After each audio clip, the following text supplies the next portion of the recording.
Hell yeah! This is Spotlight TV, and I am your host, Christian Lestat.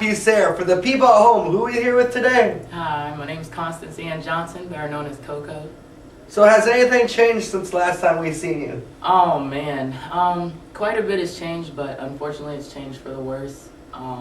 There's been a lot of retaliation since the first video. If I go to Meadville, I'm followed by the police. Sometimes when I'm trying to visit my boyfriend, when I go to the courthouse to visit my attorney, at least 2 or 3 squad cars show up and just walk around the courthouse and wave hello to me. On top of that, the ragtag newspaper I was talking about, the Meadville Tribune, has pretty much defamed my character even more by repeatedly going over and over again on negative points and allowing people to put negative sound offs. They have this feature in their paper called Sound Off, where they can put in their opinion and they can say, you know, their opinion on a different subjects, and they seem to want to print all the negative ones that are geared towards me, on top of the abusive emails I'm receiving from down there. Now those people, they join this forum, they use anonymous names, right? Oh yeah, they're definitely anonymous people. No one's putting their name to any of it. You don't have to give your name for Sound Off, and like everyone knows, sometimes when you post comments on certain sites, you don't have to use your name. So. Now with like friendships, have you got a lot of friends so that are helpful, and like newer ones? Yes, I have. I've met a lot of people, new people that are very supportive of what I'm doing and of the prison society. On top of Mr. Bill Damasio, who you met, and we did a short little interview with when he was over here from Philadelphia. Mostly just my family's being really supportive. But there's people in Meadville, the town, and a lot of the citizens that are still down there, the African Americans and minorities. Don't get me wrong, when I say minorities, that includes anyone who's a minority. I mean, that includes women, children, anyone who's been focused upon and interrogated or abused by these people. It doesn't just mean for black people. But yeah, I've gotten a lot of support from the citizens, but as for the corrupt government, no. No, this seems to be all they can focus on down there. It's I can't believe they have this much time to retaliate. They should be out chasing real criminals, maybe. Now you say they follow you and they shout your name. Do they do it in like an immature or a threatening way, or both? I wouldn't say that. I definitely think retaliation is immature. But I think that as for intimidation, that's going to be pretty hard to intimidate me. I'm pretty infallible sometimes. Now, with what the newspaper said about you, like, what do you have to say about that? What I have to say is I was misquoted by Mr. Keith Gushard, a reporter who I told definitely can't report, and he's a writer who doesn't know how to write. Most of the things he writes are just to antagonize the situation. He's not geared to any sort of resolution or reporting a resolution or opinions of other people.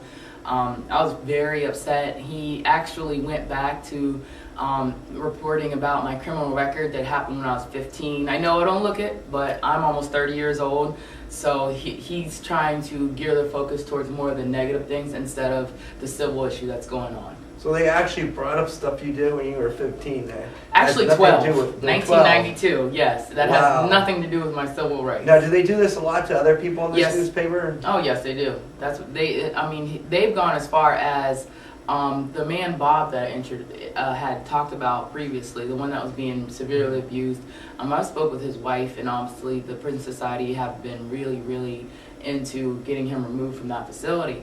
But they printed that he has a lifelong disease in the paper. This Keith Gushard and the Meadville Tribune printed, and they put a picture. They said, you know, Bob so-and-so, this man has, and they put the disease and his picture and everything in there. That's confidential stuff. That is something that I can't even imagine where they got that information from. It had to have came from the jail. Someone in the jail, or, you know, because it's a violation of his HIPAA rights. You know, as everybody knows, you're not allowed to, you know, spread your medical business. No one's supposed to talk about your medical business, including your doctor and the people that are there when you're being cared for. So in that situation, not only was it the court, the prison that like did something illegal by giving that information out, but once the press, is it illegal for them to use that information if they get it from somebody? You know, I'm not quite sure. That's something that had researched, but I'm not sure if it's illegal for them to use the information because there's the freedom of speech. But I think that we draw the line on freedom of speech when it goes into someone's confidentiality. I'm almost certain that it was illegal for Meadville Tribune to print this man's disease or any of his medical history, regardless of what it had to do with his case. So now, once again, with this prison organization, right? How can people get a hold of them online?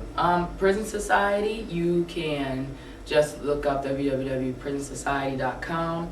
Prison Society is only based in Pennsylvania right now. It's not a nationwide organization yet, but if you would like, it is free to join.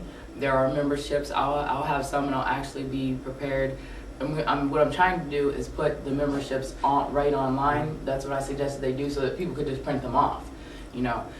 But other than that, it's pretty easy to join. It doesn't cost you any money. Obviously, if you want to donate, you can, because it's a nonprofit organization, just like a lot of the organizations that we deal with.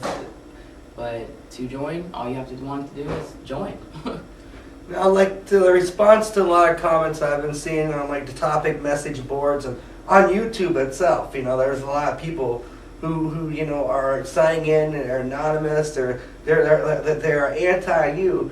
I mean, they could all be the same person talking, you know, because if you talk to any logical thinking person, they're going to take your side. Right. But these people who are, like, calling you these obscene names, like I've said, the lady said you're a crackhead and stuff like that, what do you have to say to those people?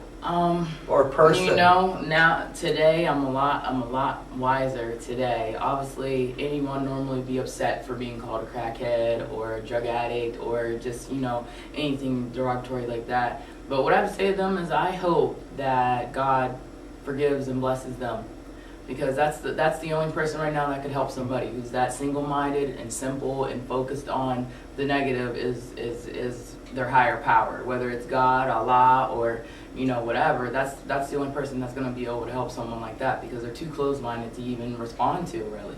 You know, I feel sorry for them. I mean, if their biggest thing when someone gets up there and has the integrity to stand up for other people's rights and the rights of themselves, to try to defame them because of that reason is absolutely absurd. So all I can do is really pray for those people. They're sad.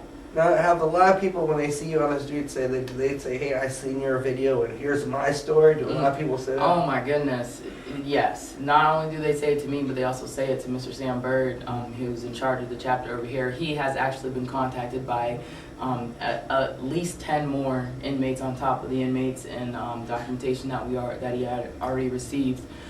Including me. Just now when I was coming over to the studio, there was the guy, and he's like, "Hey Coco, I saw you on Cat TV." I said, "I'm actually headed over there right now to be talking to a Christian on Spotlight TV, you know, about what's been going on." So it's good, because, you know, a lot of people say, "Hey, you know what? I was in Crawford County before," and you're absolutely right. Or, you know, they do. Everyone's experienced a violation of their civil rights one way or another, but it's ghastly to think about how many people have experienced it just in that little area. Now, I've interviewed an individual, the guy who was in the Erie County prison. Now, he said he had a ulcer in his bladder. His grandmother told the prison why, you know, he had an ulcer, he needed certain medications. Now, so they give him, like, the ulcer medication. They gave him Seroquel, I believe. Yeah, that's like definitely not an ulcer medication. Now, when they made him take it, they held his mouth open and, like, wow. You know, showing, you know, they swallowed it. Now, that is definitely illegal, and the prisoners do have a right to say no, right? Yes, they do. You have a right to say no, whether you're a prisoner or not. You do not have to take any medication. They may intimidate you or try to say, you know, "Hey, we're going to write you up," or "We're going to put you in a hole till you take this," or whatever. And I'm sorry to say it, but you have to weigh the pros and the cons in a situation like that. You know, if it were me and I was in that man's situation, I would rather be in the RHU or in the hole and not be allowed to talk to anybody than risk what happened to me happening to somebody else. You know, being sick or possibly dying, running a fever, not being able to breathe or anything, because you can't bank on them taking you to a hospital. So I'd rather be, you know, my system be okay and me sad than me dead. It's Paul Williams with Ripping Tattoo Studio, Erie's finest tattoo shop. You just watched a Christian Lestat production. Hell yeah!